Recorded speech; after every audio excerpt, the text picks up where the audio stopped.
Welcome back to the Perico Pit Box here as we get things underway to debrief a bit of the day. We're going to be having a couple of guests join us, but for now to kick things off, myself, Xander Clements, Rob Howden, Caleb Vieska. So let's go ahead and, Caleb, go over to you. Rob and I got to give a little bit of our instant thoughts on the day. What's your first gut reaction now with a mic in your hand?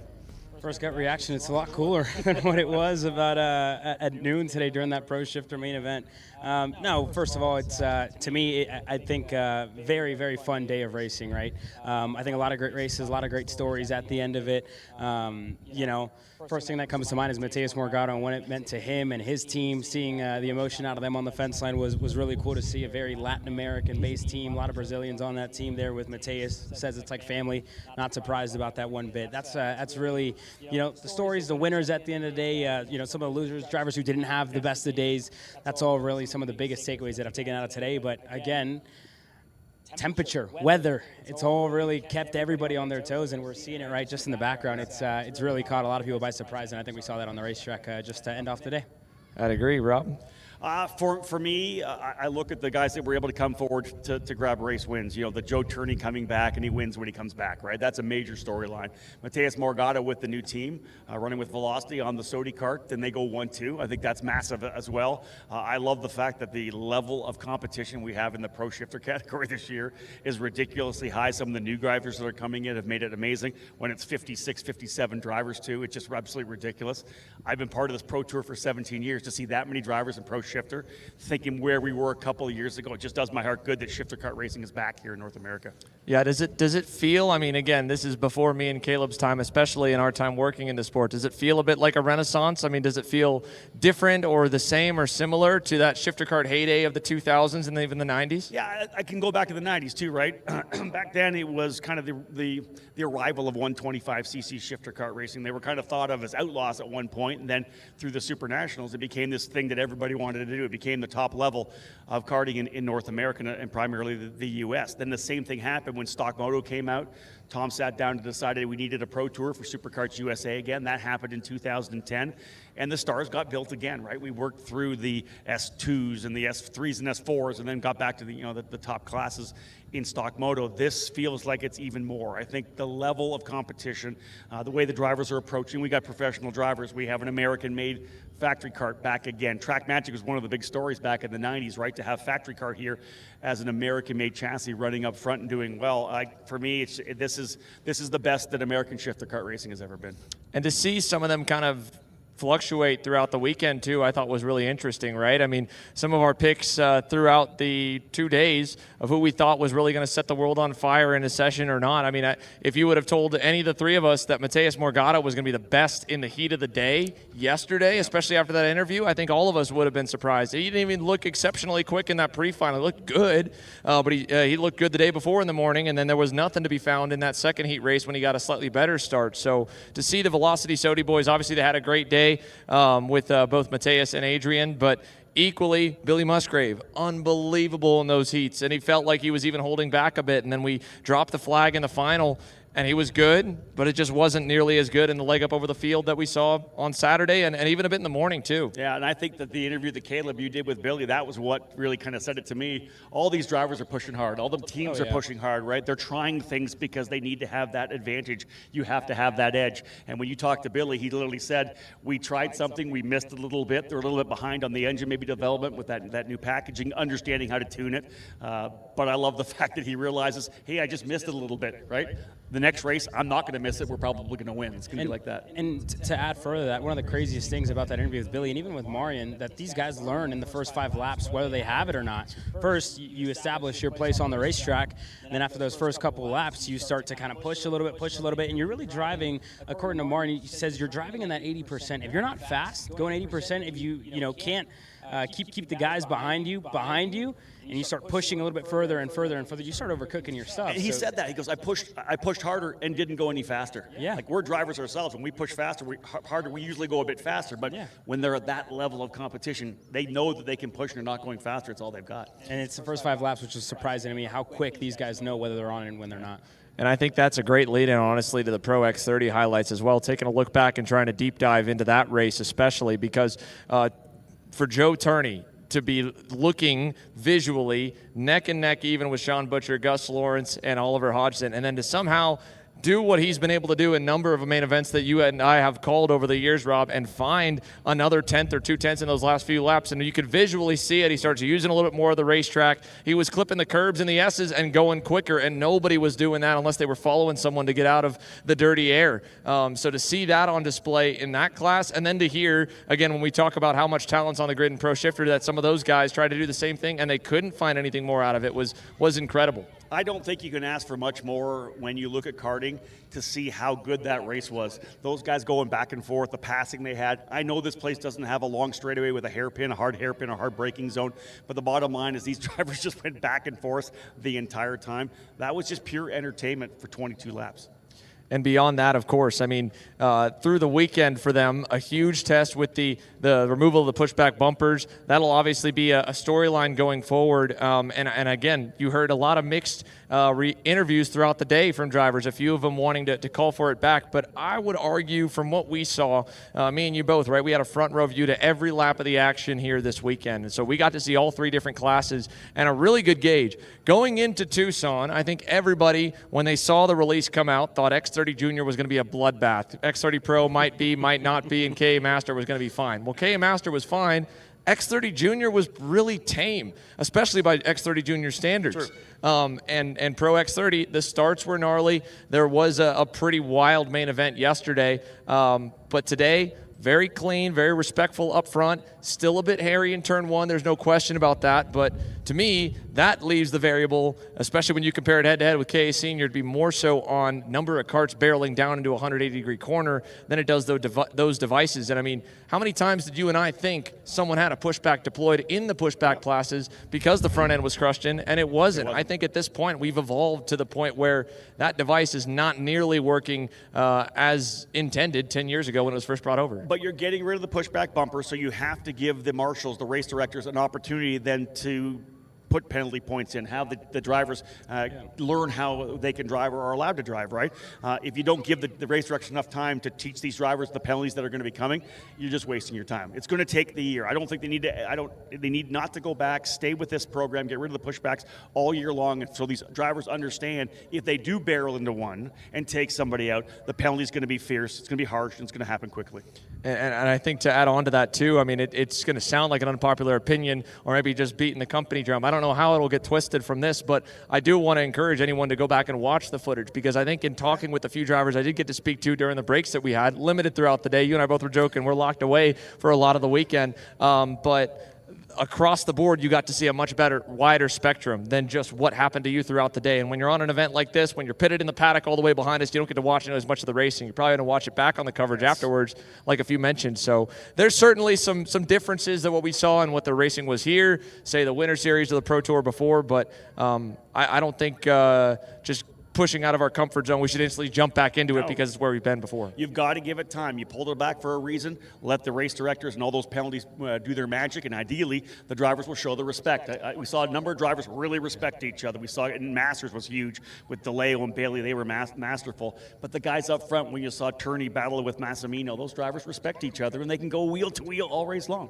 To me, the starts were the biggest problem. But, you know, outside of that, I spoke with Brandon Jarscrack on the fence line before KA Senior about the pushbacks, and he told me that it seems like the X30 Juniors are still driving like they have them on, right? It seems like they're almost wired to drive with them on. And for the pro guys, the senior drivers in the X30 division, they know, and they're obviously more cognizant of changes like that, so you see them kind of push the limit just a little bit. Of course, that's what they're going to do, right? They're pros. Yeah. Well, the one class that's had them off for quite some time, of course, was Pro Shifter. Mateus Morgatto, he'll be joining us in a matter of moments, but we break down that main event. We talked about a number of the storylines, number of the drivers already, and now with the championship going into Cincinnati, I mean, it is close, and funny enough, again, while Mateus had a good weekend on paper, he doesn't leave the desert with the points lead. He comes out of this weekend 15 points back because the driver who started on the pole and got swarmed performed off the rip. Jay Irwin was lights out pretty much every other part of the race weekend. But that main event start that buried him at the back half of the top 10 made things a whole lot tougher. And again, we were, at least I was internally thinking, all right, we're going to have a heck of a race here watching Jay have to carve this field up. And then here comes the 5 machine in black and orange, ripping through the field, lap 7, lap 8, and absolutely rocketed away. He got a little bit of help. Marian Kremers continuing to defend, obviously, back the field up. But as we touched on, once that gap finally stabilized at 5 seconds, it stabilized at that point to the end. Yeah, I think that's exactly what it was. The battle that happened for second, third, and fourth on back, look at this right here. It was so aggressive. That allowed Morgatto to pull away, taking nothing away from Mateus, man. He was an absolute rock star throughout the day. But the battle in the back, not surprisingly, such great drivers. Kremers getting roughed up a little bit. Guys started to get a little anxious near the end of that one.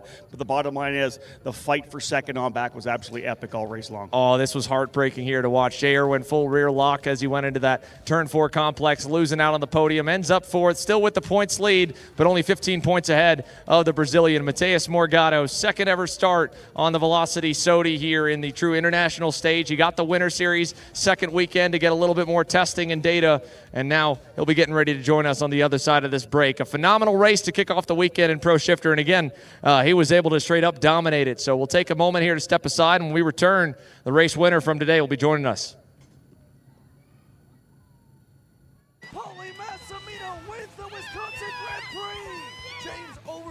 On start number 2 gets win number 1 in OKN Stars. On track or off, Brandon Jarsakrak Racing delivers elite performance. Led by 4-time Pro National Champion Brandon Jarsakrak, our team masters driver coaching, data-driven analysis, and mechanical precision at every national event. Contact us today at BrandonJarsakrakRacing.com.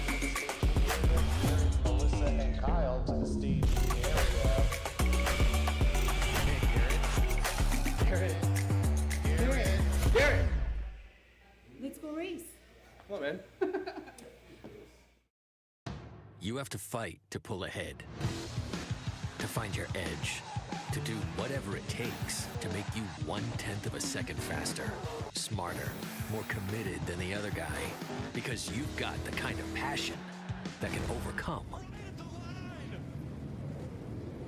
the impossible. And we've got the most powerful performance race fuel available to help you do it. Sunoco Race Fuels. Take the lead. Welcome back here to the Perico Pit Box. You can see there right as we came back, just a couple of rain droplets joining us here as Mateus Morgatto joins us. Mateus, you've obviously got a beer. Rob's got a drink. I had a beer and you stole it yesterday when you thought you were coming on the show. But so that's why all I've got is my water. You robbed it today. But cheers to you though. I guess you deserve that when you put 5 seconds on everyone stink up the show, huh? Yeah. I mean, I deserved yesterday for the effort I was putting into driving. Oh, okay. Yeah, but really happy to be here. I mean, a great show from you guys. It's always an honor to be here. Now talk to me about that main event. You were able to maintain pace, and you probably got a whole lot more intel on the go-kart, on yourself. You mentioned back in Texas that you felt like the biggest part that you needed to work on was the brakes. Saw that, unfortunately, the bad side of it with a couple lockups on the starts yesterday. But how did it feel over the 25-lapper? Yeah, it felt amazing. Nothing bad to say. I mean, every time I go on track, as I said a few interviews before, I'm adapting myself better, and it's great. Just my 3rd week with the team, so feeling like home, feeling good, feeling better after today. But yeah, it was a great race, great pace, and I think all the team worked really hard for this. So all the how can I say, all the merits to them. They deserve this win. Question about the setup itself. Obviously, you had the minor struggles as you did on Saturday. Any big swings on changes in terms of the kart itself, the carburation, whatever it is, coming into today's races? First heat, I burned my tires. we knew it would be hard for the other heat races and the pre-final. So we just had to manage that and be inside the top 6 is what we did. We knew we had a great pace for the final. Every time we went on better tires, new tires, we were the fastest. So we knew that. We kept working. We didn't change anything. We just knew it was a tire situation problem, which was caused by a mistake of mine. And yeah, the final was great. The chassis was amazing. The engine was amazing. Nothing to say. I'll be honest. Well, first of all, I'll talk about the top-notch service here by the boys and girls here we got working for us. Thank you. Cheers. But second, what a race here from your side. You know, we talked about, we go back to the first time we added the distance to these pro shifter races, right? That crazy last lap battle you tracking down Danny a couple of years ago in Orlando. And then, of course, last year, both in Texas for round 1, we see a lead change late in the going. Had they not been defending or fighting for a little bit, you could see it on the time charts. You were still tracking even all the way to the end. So with now a couple of seasons of running the Pro Tour with these longer main events, longer than just about anywhere else in the world, what have you learned and how have you had to adjust your driving? Has it been a big focal point to be able to find almost like a marathon runner's pace early in a race? Yeah, I love the way they make the finals. I think it's great. It's like an endurance race, and you need to manage your tires, because if you push too much in the beginning, you end up losing a lot of pace towards the end. And what I tried now was I wanted to go first place as soon as possible and then try to manage my tires once I got there, and it's what I did. I kept managing. I think towards the middle of the race I was maybe pushing 60% of what we could, and we never know. It's a long race. I know I had a big gap, but I don't know. If someone catch me, I still had good tires, good material to be able to pull away. And what would you be willing to give away of how you're able to do that on track, right? Obviously, the Micron has the Delta. You can kind of see the rolling lap. I don't want to force you to give away the secrets, but I think, to be honest, most of your competitors, they're also doing the same thing, and they know a lot of it. So to give the viewers at home, what is it like when you say you're managing your tires early in the race from the seat? What do you do to be able to pace yourself? You try to push less. I mean, it's not that you're not pushing. I always push 100%, but you try to be more calm while driving, which will help you in a long race. And well, it paid off today. It paid off many times last year, 2 years ago. So I'm pretty sure it will keep paying off. It certainly has put you in a good point position as well in the championship. You're 15 points back coming out of this weekend here from Jay Irwin, your former teammate. How much would it mean to you to win the Pro Tour? I know Supernats is on your bucket list, but now you're wearing some new colors to deliver on year 1 with Velocity Sodi. What would that be like? I think it's not even something that would mean a lot to me. It's more for the team. I think they deserve for all the effort, for all the money they're spending, for everything they are doing. They deserve these good results. So I'm ready to give my best and give them this result. And another question, too. I guess I'll make this my last one for you here, and then I'll give Rob one more chance before we let you sign off with an open mic to thank everyone. But truthfully, we talked about this back in January, right? You were coaching at the opening round of the Winter Series. They brought you in to test to run in the second Winter Series, and there was a moment as the schedules were fluctuating for your crazy calendar, Brazilian sports car racing, European karting, American karting, that you didn't think you were going to make the opening round of the Pro Tour. You weren't even sure which Pro Tour ones you were going to make. It worked out. You got to be here. So how has this overall experience this week been like? How excited have you been to be here and to be at this track for the first time? I was really excited, man. Maybe the first days I was like not believing I was here driving, you know. I have a crazy calendar, but I enjoy so much driving go-karts. That's something I will never stop driving. Even if I have my car calendar, I want to be able to be in a go-kart. I like these. I like the friends I have here around. Most of these people I see more than my family.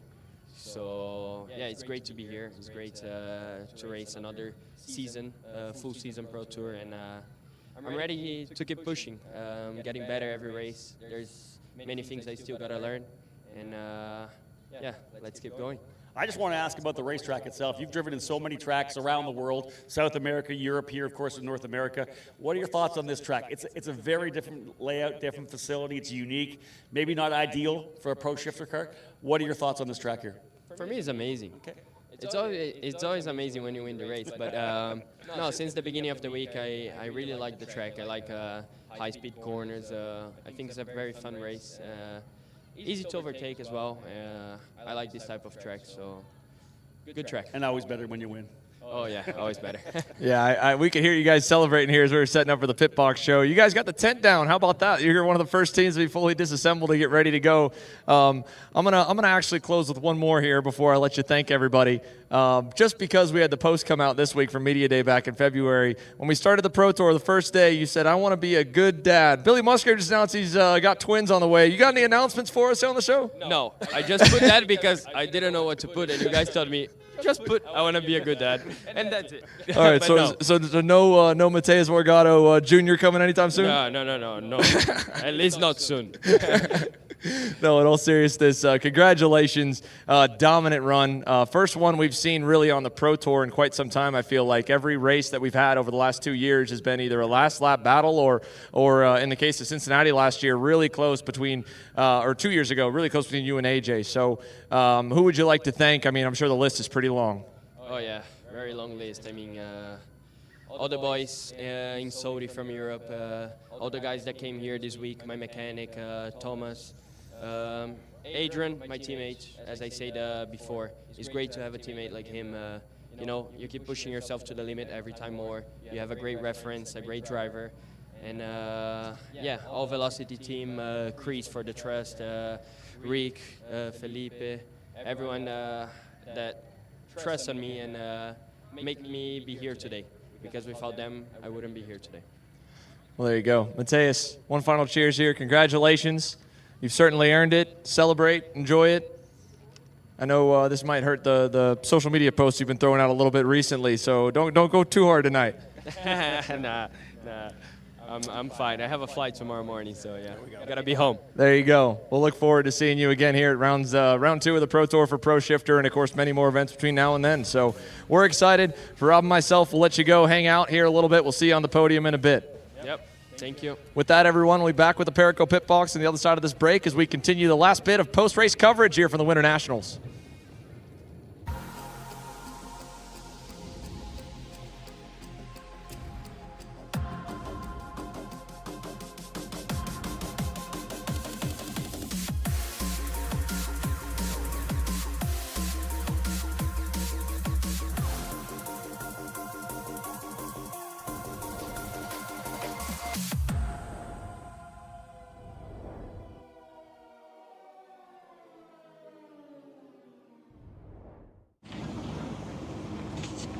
Kyle, what are you doing? It's got my new Greyhound seat. You don't even have a cart. Doesn't matter. I have a Greyhound. Who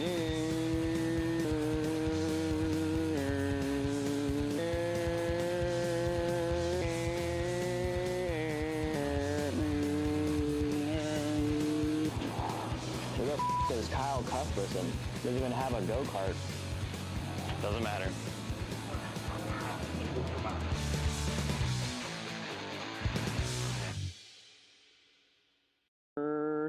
Cuthbertson through on Turney. Turney in the dirt. Welcome to the future of kart race preparation. Kart Sim Pro North America.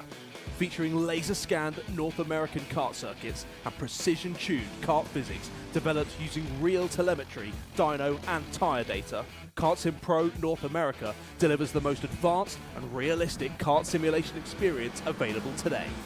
Whether you're training for race day, refining your lines, or shaving tenths off your personal best, Kart Sim Pro gives you pro-level insight without leaving your home. Trusted by world champions, coaches, and karting enthusiasts alike, this is where virtual practice translates into real-world performance. Experience the thrill, the challenge, and the edge. Kart Sim Pro North America. Use code CHASER20 to get 20% off today.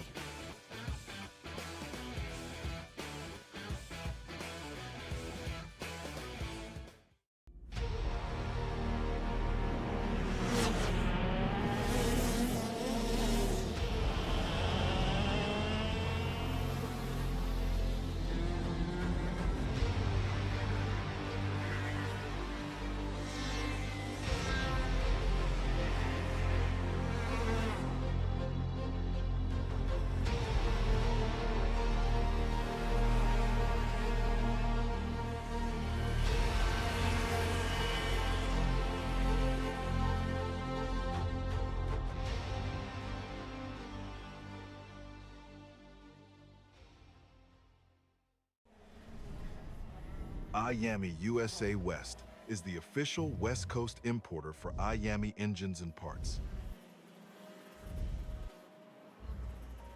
Our dedicated and knowledgeable staff have a combined 50+ years experience in the sport and can help you with all of your needs. Call us today or visit our website to find your local dealer to shop. Are you stuck with your kart racing? Not sure the ideal kart setup? Or going to a track for the first time? Well, Kart Class has the answers for you. Our online portal has a wealth of experience and knowledge to help your kart racing.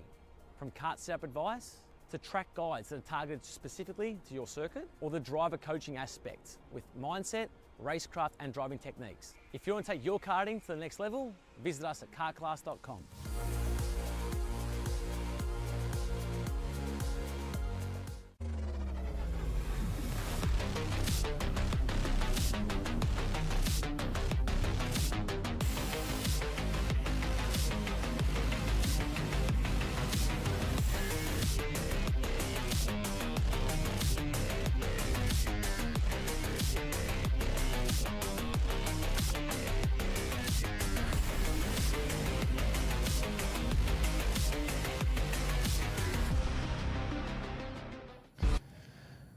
All right, everyone, welcome back here. Post-race coverage as we await the final bit of podiums. We just got word as well, the last bit of the protest windows will close in about 10 minutes. As long as nothing's filed within then podiums should start just shortly after.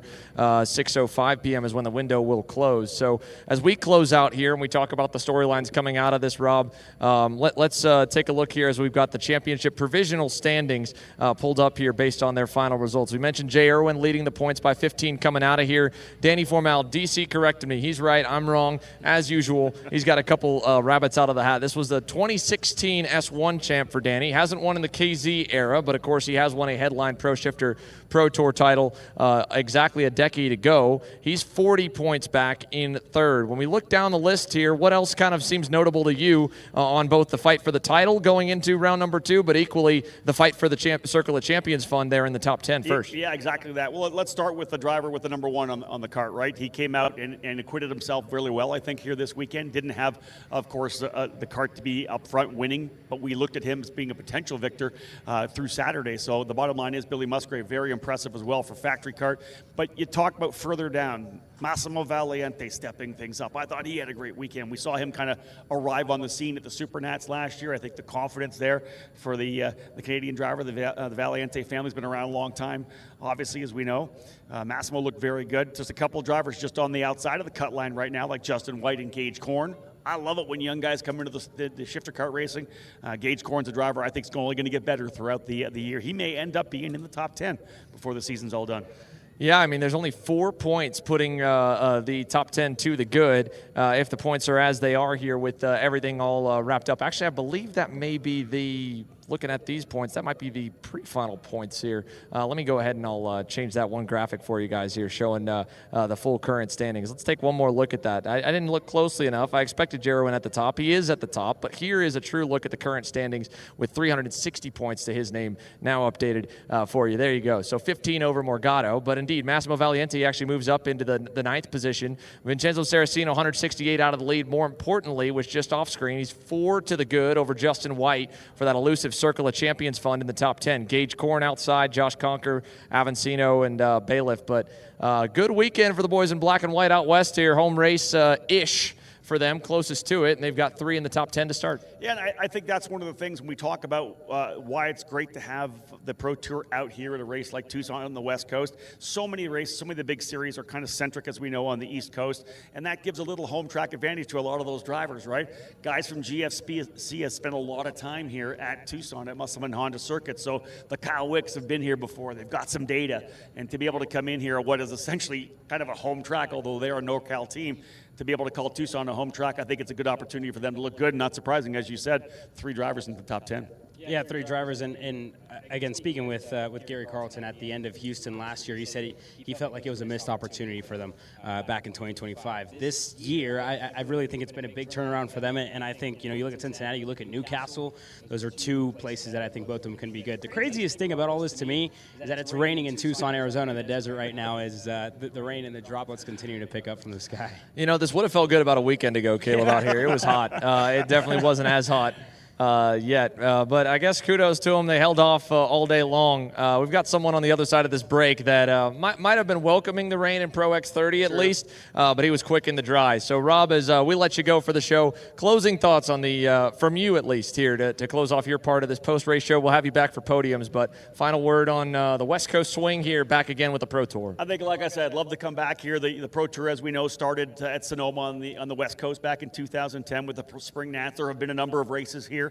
Love to see them come back to Tucson. I love this racetrack. I love calling races here because it's a lot of fun. I'm super excited about the results there we have. The Pro Shifter category looks great, but there are so many talented young drivers coming up through the junior ranks as well. Oh, goodness. The future is very, very strong for national level karting here in the U.S. Yeah, talk about a dead tie provisionally right now in the K junior standings.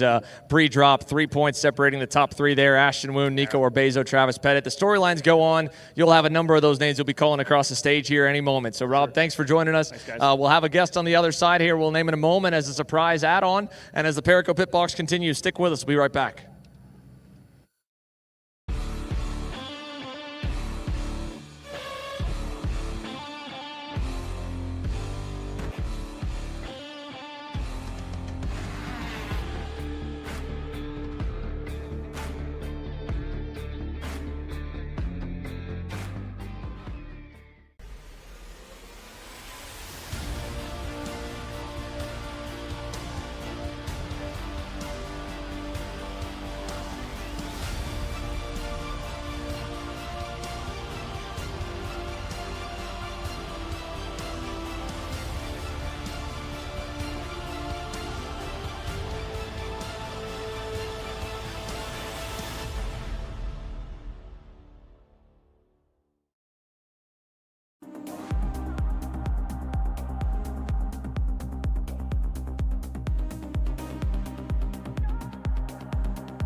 Well, with Rob out of the way here, we've got a little bit younger person sitting in his seat. Caden McQueen joining us. Caden, we've been chatting with you all weekend. Yesterday, bummer ending in K Senior. You dominate. Your speed was good there again today. You come out really good in the points in that division. X30 a little bit less so. Would you have been welcoming the rain that's hitting us now here at the end of the day if it hit in that class?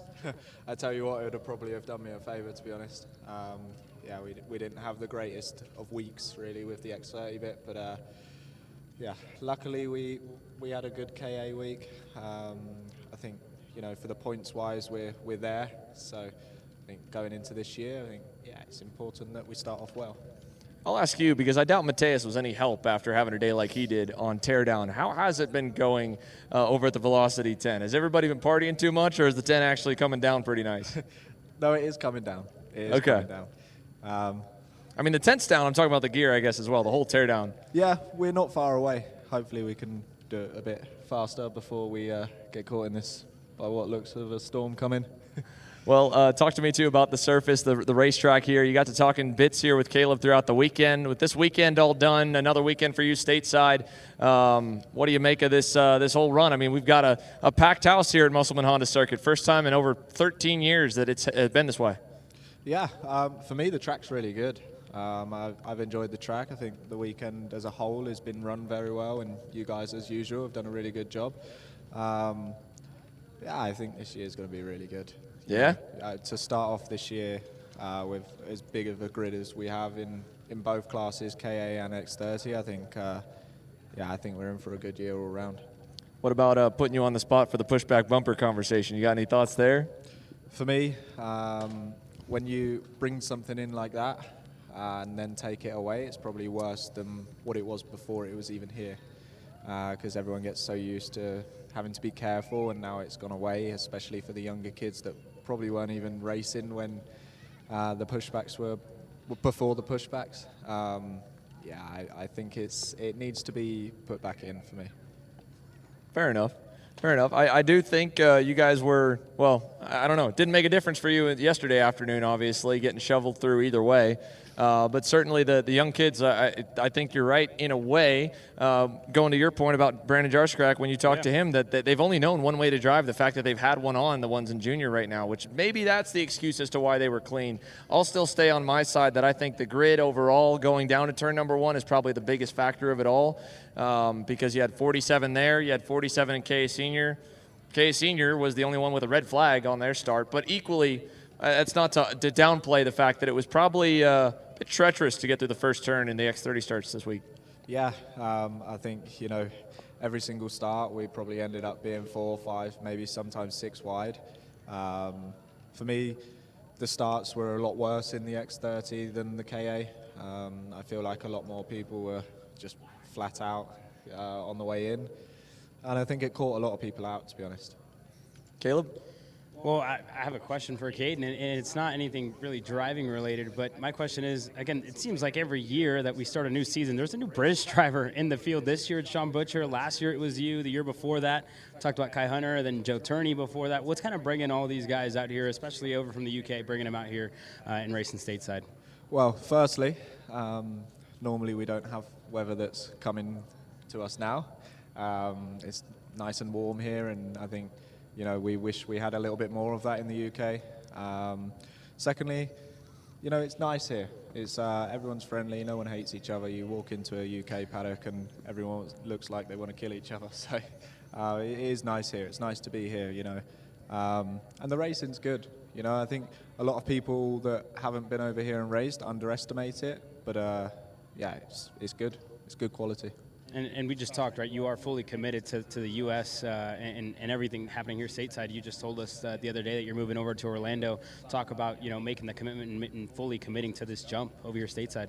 Yeah, for me, I think moving over here as well will be really good for the team. I can spend a little bit more time with them and gain a good relationship with them all. And I want to be able to help the team as much as I can. And I feel like me being closer to them will help that all round, at the track, away from the track. So, yeah, I look forward to it. I think it'll be good. And going on, I went and asked Joe Turney about this because I remembered this conversation when he first came over after a couple of weekends. And now that you've had a full season and it probably feels a bit more normal, you know about everybody in the paddock, you know a lot of the drivers. You're someone who is very personable and equally goes out of your way to meet and greet a lot of people. But from when you first came over here to now being a year entrenched into it, were there a couple drivers that you didn't know about or maybe didn't estimate to be as good? As you said, did you kind of underestimate anyone that you find yourself going into a weekend with a mental stopwatch, if you will, going, all right, compared to when you first came over to now that you know them really well, racing against them, that they are really good and a threat? If I'm honest, I remember the first race that I did in Orlando for the winter stuff.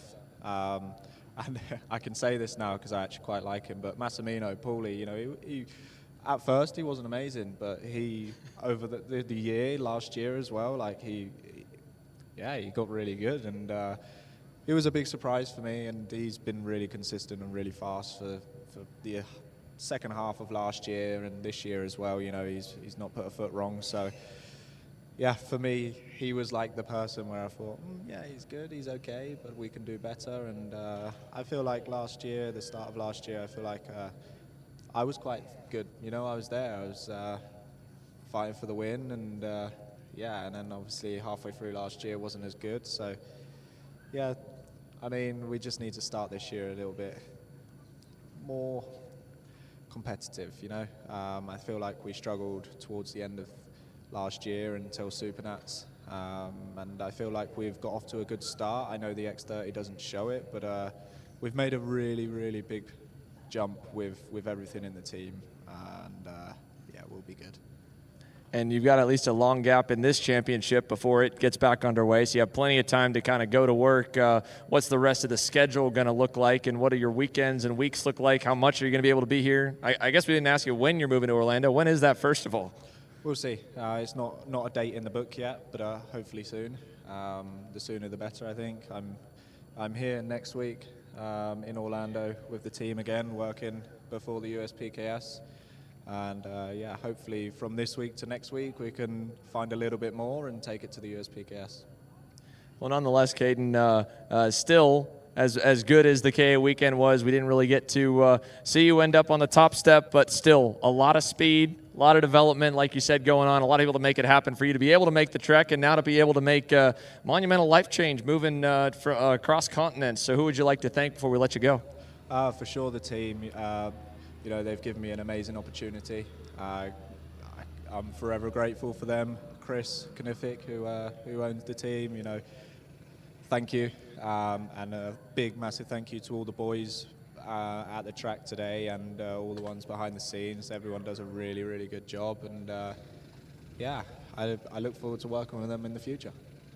Well, we'll let you go on that note here. We'll take another break. We're just waiting probably any moment for Podiums. That's why you've got your suit on. You'll be, of course, joined by many others and probably a big celebration for the boys in black and orange after today's Pro Shifter run and a handful of others as well. So stick with us, folks, here. The countdown to Podiums continues. It'll be getting underway in just a matter of a handful of minutes now. And thankfully, Caden, I don't know if it's like a reverse magnet thing or something, but because it rains so much where you're from, it seems like it just stopped for a minute. So maybe that's good news. Maybe it won't be all rainy during the podium shots. I don't know. Something about it. I'm with you. The weather over there, not for me. In all seriousness, we'll see you guys on the other side of this quick break here and continue with more post-race coverage. Sports builds champions every day. Drivers who won on the world stage. The Tillotson T4 Series is pure spec racing. Same engine, same chassis. When you win, it's because you were the best that day. Your edge is not the kart. It's the setup, the strategy, and the race team. With our Arrive and Drive program, you simply bring your gear, we provide the equipment and the championship-winning support to every event. Stop wrenching, start racing. Your path to the T4 Nations Cup in Spain starts with us. For more information, contact us at macromotorsports.net. Are you ready to get behind the wheel? From Formula One to NASCAR and IndyCar, all the pros start here.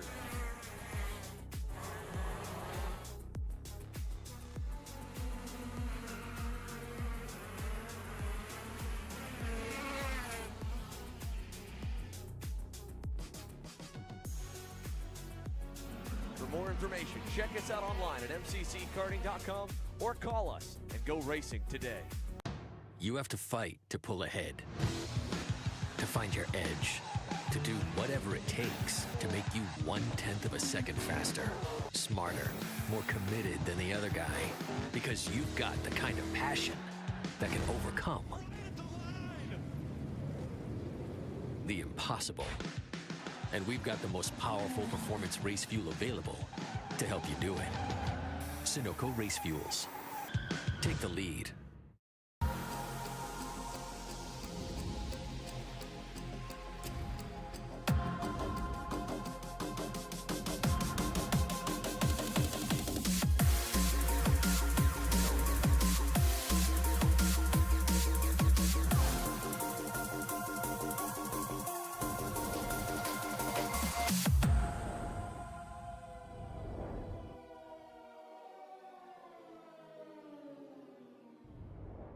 Karting isn't just speed. It's control, precision, freedom. At Atlanta Motorsport Park, Kart Freedom isn't just a team. It's where drivers are made.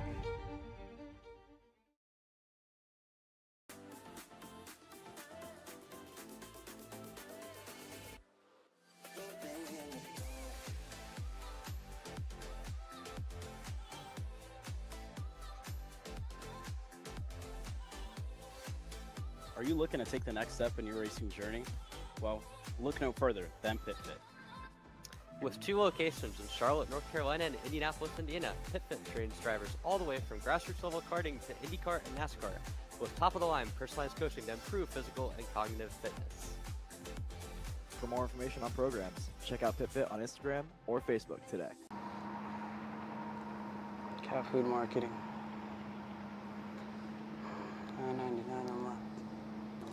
Dude, Caleb, wake up. Dude, we're live in 5 minutes. Let's go. Come on. What are you doing? Dude, I'm so sorry. Xander had me in a cat food marketing meeting till like 2 a.m. last night. Come on, man. Do you have anything I can drink? Dude, I got the perfect thing for you. Perico, it's a healthy energy drink alternative. Perico, non-GMO, gluten-free, kosher, magnesium, B12, B6, Yeah, it's good. B5, biotin, and 0 sugar? Pericazo! Try Perico, made with natural ingredients, organic caffeine, and supports your metabolism. Try the new official energy drink of Kart Chaser.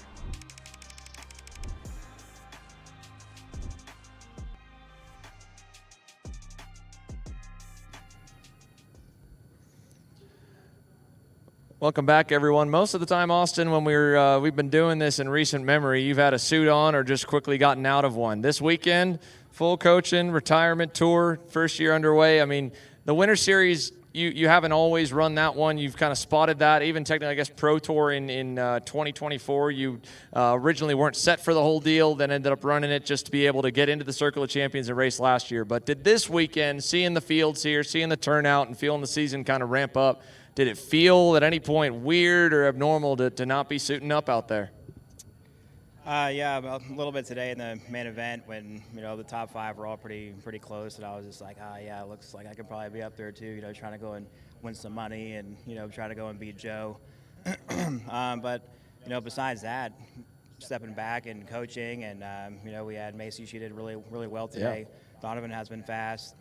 Got a new senior driver, Jude. He's been pretty quick this weekend, but,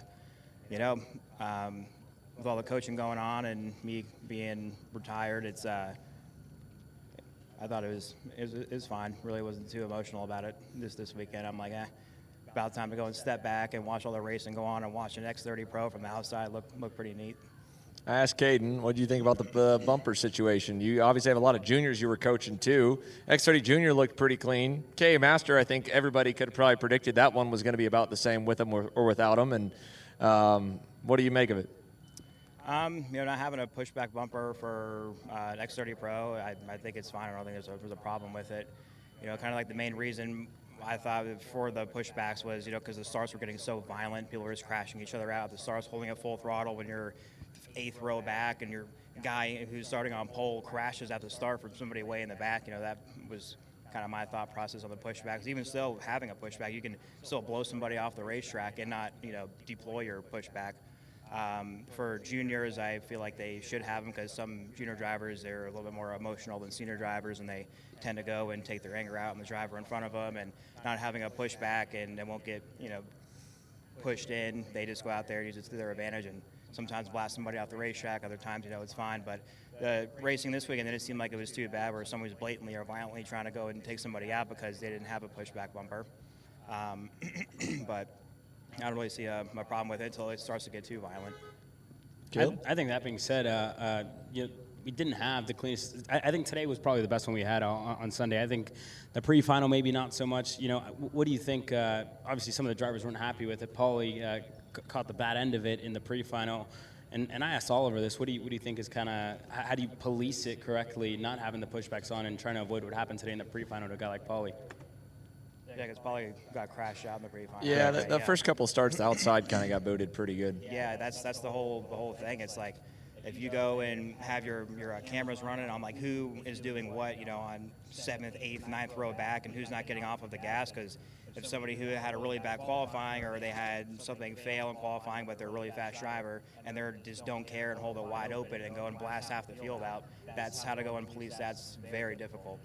The whole reason of kind of having that pushback is so you don't hold it to the floor. You always keep some spacing out at the start of the race. Now you see there's no gaps. Everybody's just on each other's bumper because if somebody breaks early or whatever, you don't got to worry about having to go and try to burn $500 or $300 or how much ever the protest is to fight your pushback bumper penalty. And even on the stars, if it deploys on the start, I don't think you're even allowed last time to even protest that. Mm-hmm. But to go and police it. For the stars, I'm not entirely sure. I don't know if you need to go and gap them or what, but yeah, some people got the bad end of the stick on that. I know insurance-wise is why we kind of have the starts. I've had this conversation a couple of times with some officials across the board at different series. You know, I mean, you and I, we grew up watching some old school karting videos of the 90s and even the early 2000s, especially the direct drive classes. They're letting the leader punch it out of the last turn. SKUSA used to do that a lot of time at the Supernats too. I don't think there were a lot of events when they were on that start strategy that you were in single speed. A lot of your first visits there was in shifter back with OGP. But I remember that era, and to me, I always thought that was a little bit better. There's obviously a lot of old school traits that would be probably higher odds of less guys going out, but a little bit higher danger. You got more speed, or if we go back to metal loop rear bumpers. But without further ado, I mean, I agree. I think there's more to be done, but I'm of the belief of Rob that I think we've, like you said, we've gotten to the point with the pushbacks that you can blow someone up pretty good. I think everybody about knows how to play them, that we can't just rely on those. And to be honest, I think it's a bit of a crutch that Europe probably still hasn't caught on to. Seeing a lot of the inner workings more and more over the last 2 years of those events, kudos to the U.S. series. We're on par in terms of a lot of the internal organizations, which is impressive because they only get together 3, or this group is the most. They run 6 events. But even still, Supernats is different. So imagine running a business or running a race team when you get your mechanics together 3 times a year. Like, it's tough to pull the organization off.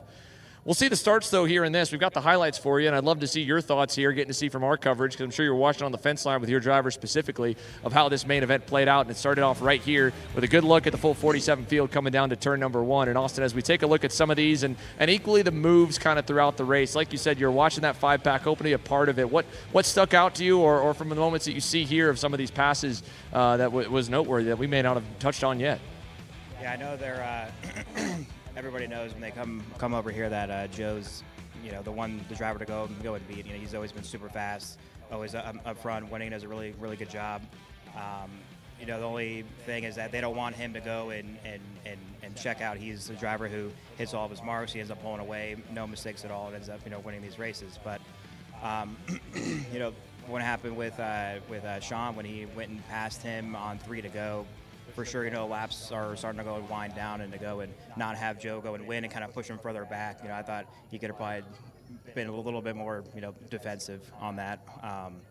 But besides that, you know, even for the starts, the final, I thought the start was okay. For sure, the pre-final was bad, but you know, like how you were saying over in Europe, they come out of the last corner, everybody's just full throttle coming out of there. Yeah, you're more gapped out, but like you said, more speed, but you have a gap, so you're not going to just go and end up crashing and blowing somebody out who's in, you know, the 7th or 8th row back. And I think stateside, I mean, you can look at IndyCar, right? I mean, you look at even just recently, the first couple of road course races that they've had. St. Pete, they didn't form them up all the way. They never really have. Arlington with the Indy Next field, it's got a lot of former karters. Obviously, ADT, who you raced against for a lot of last year, and they were bunched up way too early at the Arlington race down the straightaway and all piled into each other, which is a lot of times in open wheel racing with essentially what the pushback bumper was meant to train kids on, having a front wing. They would still have those same kinds of scenarios. But I think the radius of turn 1 being a 180-degree corner, I've watched you at Supernats enough. That race seems to never be too kind to you in the first turn. I don't know why, but you've been cleaned out before pushbacks and with pushbacks. I think the radius of the corner, packing as many of them on the grid, 47's a lot too.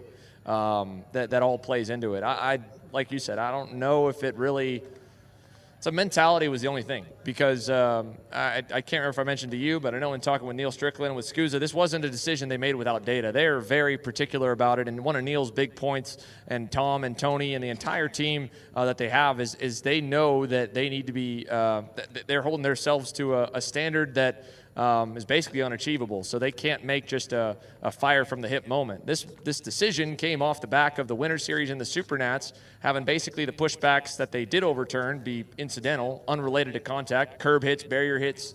And then they looked at the data of the pushbacks they had, and the penalty, there was a penalty or an incident called in by every marshal, every single one of them that stuck.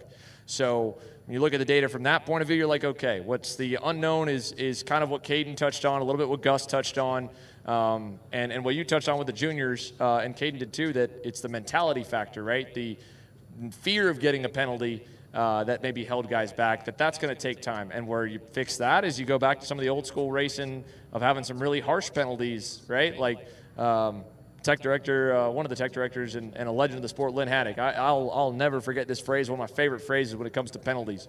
Said, man, if we're speeding down the road and a speeding ticket is $300, are you going to speed? You going to speed? Yeah, there's 10 of us. What's the odds? Shut up. I know you speed. I've ridden with you. I've gotten a ticket. Yeah, if it's a ticket, you're going to speed. Yeah. But if there's 10 of us going down the road, and if you get a cop speeding, you're going to jail for 6 months, odds are we're probably not all going to speed, right? But $300, odds 1 out of 10, one of us gets caught. And I think the same applies to a pushing penalty, avoidable contact penalties.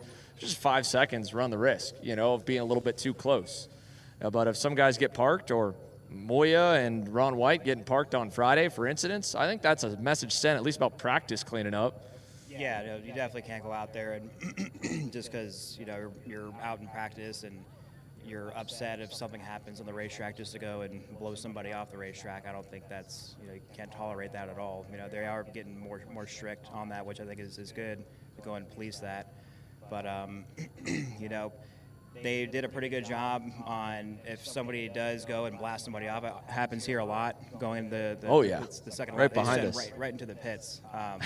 And for sure, they have their camera footage there, and the corner worker there, he's calling everything in. Like you said before, even if they had a pushback when we used to have them, if you would have blasted somebody in, you're already getting docked before they even come in and see that your pushback got hit in. But it's difficult when you have 40-plus drivers. You got to go and watch, because obviously when people are coming through and something happens and you're in 30th, if they don't really catch that, they're looking more kind of up front. They do the best job they possibly can to go and make sure they don't miss anything at all. And they do miss things because we're humans. We don't catch every single little thing that goes on and happens. But also, you can go in and protest a non-call, but since you only get one protest a day for $500, to go and, hey, this guy went and smashed into me, but he didn't get a penalty. What's up with that?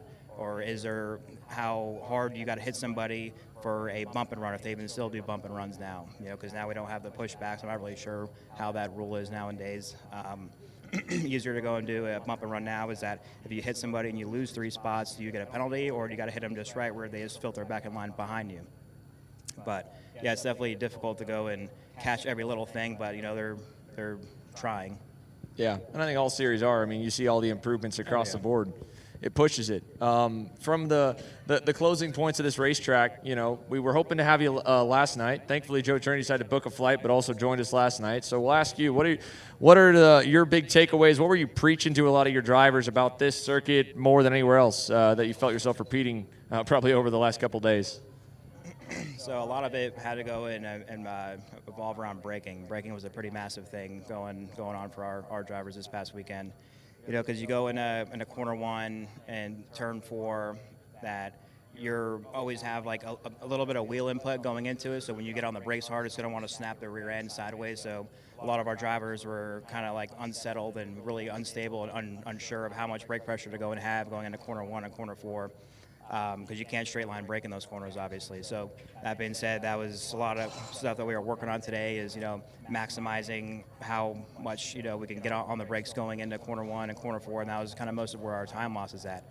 Going into the second to last corner here, it's straight line braking. It's simple, but corner 1 and corner 4 is pretty tricky for most of our drivers. They're light on the brakes, using the front end to help slow them down and burning off the front tires. And, that was a big obstacle that we had to go and cross today and yesterday for them to be, more efficient on the brakes getting into the corner, because you're not going to gain somebody, middle coming out all your time. You get on, another driver is how well can you arrive in the first part of the corner. So that was kind of the main thing going over for our juniors and seniors this past weekend was, braking. Caleb, I'll give you one last thought here, and I'll have one as well, because we're getting ready for podiums here in about 5 minutes. What do you got?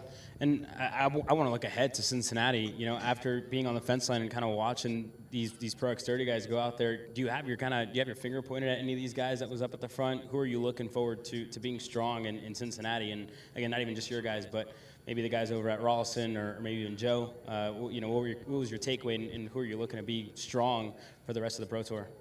I mean, definitely kind of just how you saw it today. I mean, like the top 7 were pretty strong. I think Diego has been doing a really good job. He's been fast at every single race that we've been at.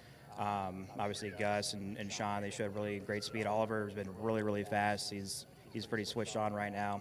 But kind of like this, even like last year, like the main drivers who are in top 6, top 7, that's the same that we're kind of looking at this year as well, obviously. Oliver's more in the mix now, and Sean's going to run the whole series. You know, he's a driver who's going to be a threat as well. And I got to ask you a little about Paulie as well, because this weekend, to me, I talked about this with Rob, but he seems a little bit different. You worked with him back whenever he was with Speed Concepts Racing. What do you think is kind of clicked for Paulie this year, coming out the way he did yesterday? Obviously today, I think going to be his drop. But you know, what do you think is kind of clicked for Paulie? Yeah, you know, Paulie, starting from last year until now, like his speed was really good last year, but even more now, it's easier for him to go and be fast this year. He's been doing a really good job. He's you know, being more, he's not letting people kind of bully him around as much. He's pretty, you know, aggressive. If somebody passes him, he's stuffing it right back. He's not sitting around, you know, kind of being cautious and playing the long game. But he's been really fast, and you know, sometimes he gets a little bit over aggressive when he wasn't. You know, a couple of years ago he was pretty calm and too calm, but now sometimes I think now he's a little bit too aggressive. But it's kind of benefited him. He ended up winning, and he's up there running with Joe, and his speed's coming a lot easier to him now. So I think he's doing a really good job. He's for sure advancing from last year to this year a lot. He certainly turned a lot of heads this weekend. Austin, thank you for joining us here as we wrap things up. That does it for the Perico Pit Box, and for Caleb and myself. On the other side of this break, the last bit of the Perico post-race show. Podiums are about to get started any moment here now. We'll hand it off to one last word from our partners, and then back from the other side of the break, it'll be Rob Howden announcing our top 3 from today.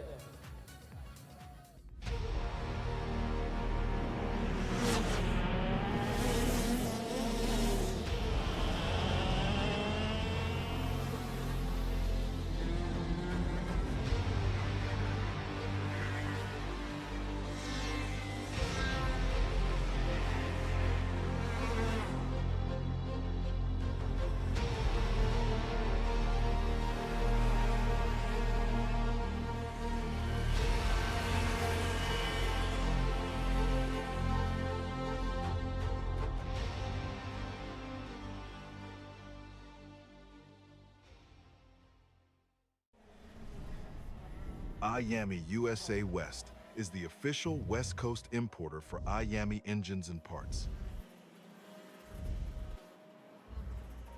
Our dedicated and knowledgeable staff have a combined 50+ years experience in the sport and can help you with all of your needs.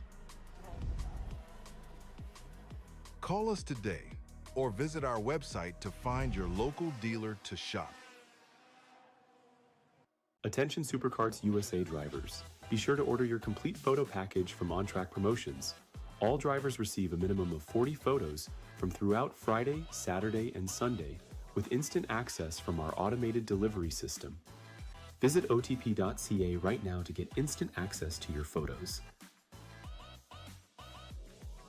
Champions aren't just born on the kart track. At SimShop, we deliver professional-grade simulators with the best performance-to-price ratio in the industry. Founded by racers who understand what you need, our SimMagic and Moza equipment is powerful enough for the pros, yet affordable for everyone. With unmatched customer support and a thriving community, we're your racing partner. Visit simshop.com today. Hey guys, I'm Chris G. I'm Kart Chaser's driver fitness coach, and today I'm going to give you 3 tips on how to strengthen your shoulders for more endurance and better stability in the kart. Here we go. Okay, so exercise number 1 is the front rope pull-through cable raises. Okay, now this is the upright cable row. What you are doing here is you're picking a straight bar, as you see, and we're working the side areas of our shoulders, the medial. Exercise number 3, the dumbbell shrugs. As you guys can tell, I like to pause at the top before releasing. It's great for your strength, for that wheel stability. It's great for those shoulders and that upper back area. Chris G coaching, race-ready training that carries into real life. That's what we do here. See you on the next one.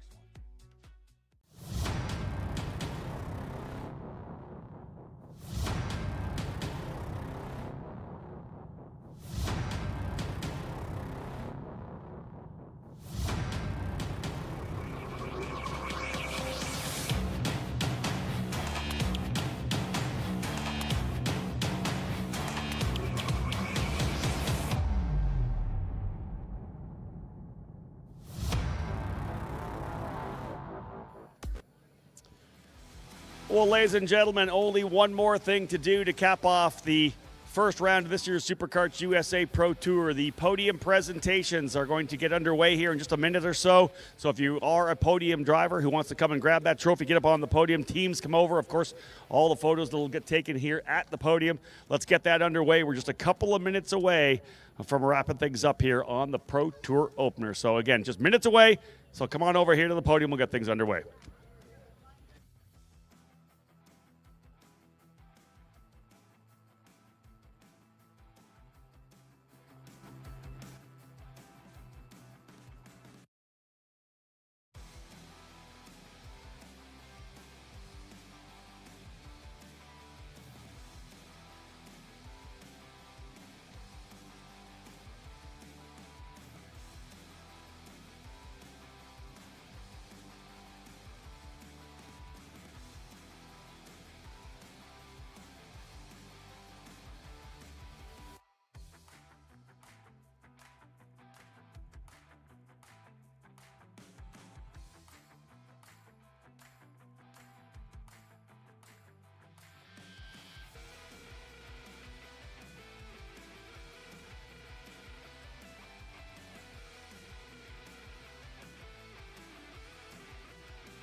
Well, ladies and gentlemen, let's kick things off and wrap up this year's Pro Tour opener, the Winter Nationals here at Musselman Honda Circuit in Tucson, Arizona. Round number 2 podium. Let's get the drivers in here who finished on the podium here in the KA100 Master category, brought to you by Avinco Tires. Finishing in third spot, I actually bailed already to head home. Josh Sarche coming home in the third spot, so we'll move on to P2. Great drive, number 413, Bailey Murphy coming home in the second spot here today. Double duty in Masters and Senior, and Bailey doing a tremendous job. Great battle up front, led for a time, and of course, as we know, the race was hectic up front in this category. Back-to-back wins to start off the Pro Tour, though. The driver coming as the race winner in KA100 Master, Phil DeLeo in the number 477. Fast lap of the race as well. Great job for Phil. And again, the battle up front was a fantastic one. Barros was in there for a bit as well. Just great racing in the KA100 Master category. And these two drivers, Phil DeLeo and Bailey Murphy, battled it out all weekend long, every on-track session. Great to see these drivers here in the category doing an awesome job to step it up.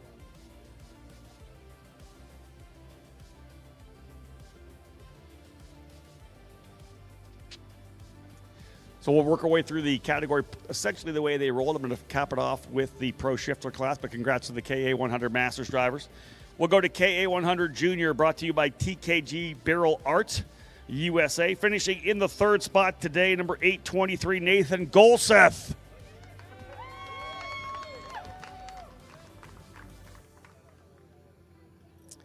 Coming home in second spot today, number 811, Tristan Murphy.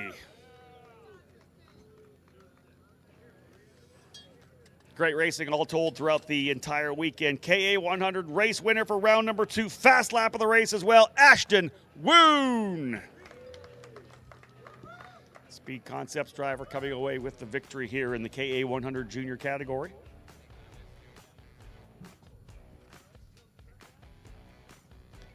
Great way to start off the program here for 2026. Woon, Murphy, and Golseth, round number 2, podium in KA 100 Junior. Nice job, guys. Micro Swift drivers put on a show throughout the entire weekend, not surprising. Always great racing of the youngest drivers here in the Superkarts USA program. Finishing in third spot today, what a drive for number 211, Emmett Dalton.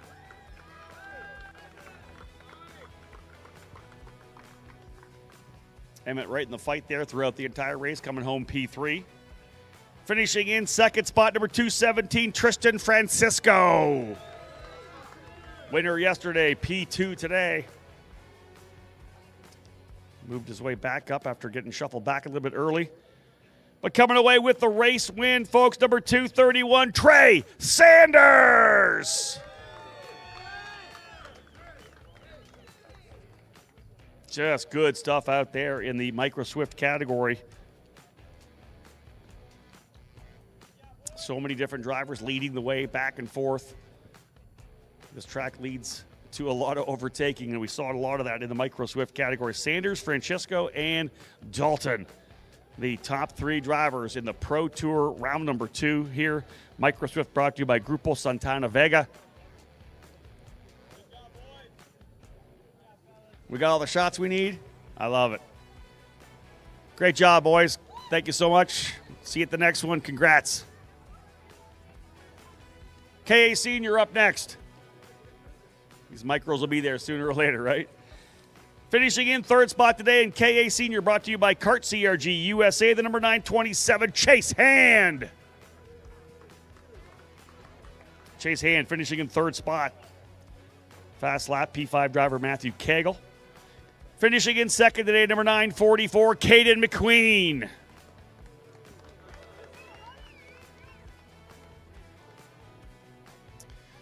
Tremendous race up front, and the battle was, of course, hectic throughout the entire event. This driver able to finally get to the forefront and get it done. 72 thousandths of a second, the victory at the line. The winner for Forward Direction Motorsports, Ruben Moya.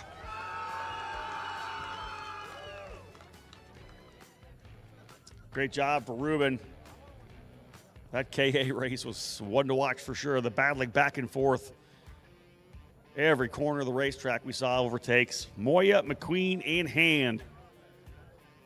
Pantano, Sodi, GFC, the chassis for the drivers here in KA Senior.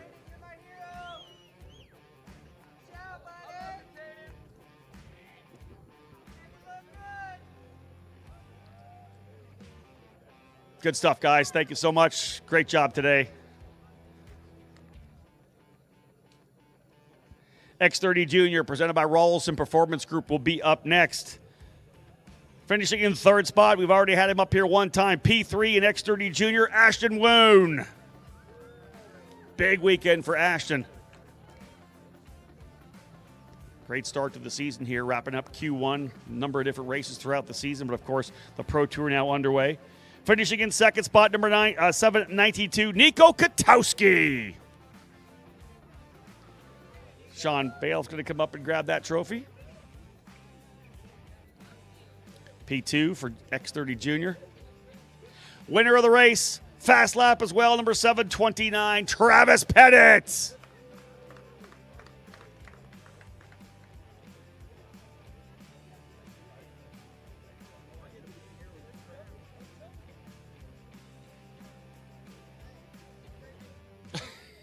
Attaboy, Travis.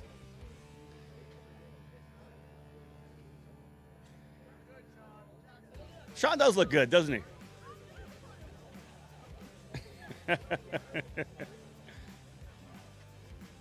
Travis Pettit, Nico Katowski, and Ashton Woon, the stand-in, however, Sean Bailiff. Many podiums to his karting career as well, folks. Mini Swift brought to you by Mega Power Engines. We'll go with them next. Third spot, a great drive from deep in the field, number 129, Brody Stoffel.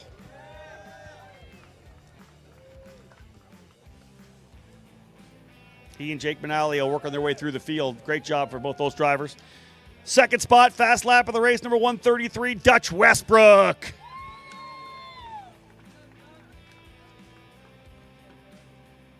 Couple of wins to start the season, folks. Your winner in Mini Swift for round number 2, Mason Brody.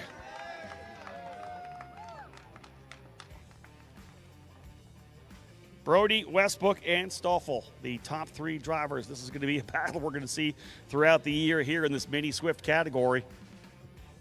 Such talent, a lot of racecraft.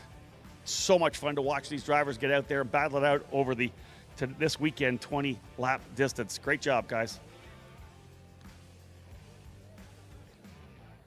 Make sure all the moms and dads got the shots they want. We're good. Mason's got to get that trophy up one more time. There you go. Nice job, guys. Well done. See you at the next one. Pro X30. We'll go to Pro X30 and Pro Shifter to wrap things up here. The money drivers. Pro X30 brought to you by Nash Motorsports. Finishing in third spot today, number 307, Gus Lawrence. Rawlson Performance driver Gus Lawrence coming home third today. The battle up front, the front-running 4 or 5 drivers put on an absolute show going back and forth. RPG puts 2 drivers on the podium. Second spot, number 357, Sean Butcher. Sean Butcher finishing in second in Pro X30. In the middle, driver coming away with the win, number 358, back-to-back jacks here, Joe Turney. This looks about right. Chunky and short. I feel like I think we're missing a couple inches here.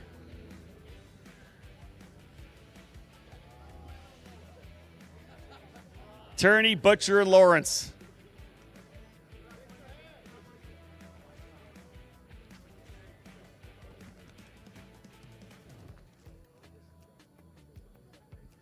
Big thank you to 2 of you. Let's wrap it up with Pro Shifter, brought to you by PSL Karting. We'll put an end to this year's Superkarts USA Pro Tour Winter Nationals, the 17th edition of this fantastic series. Finishing in third spot today, number 37, Daniel Formal.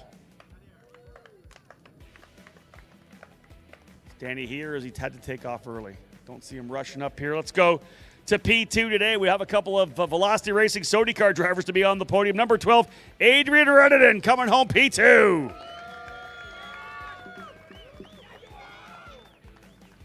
Well done, Adrian. Congrats. But the winner was able to get out front, put down the laps. They battled behind him, coming away with a fantastic victory to start off the season. The winner here at the Winter Nats, number 5, Mateus Morgatto.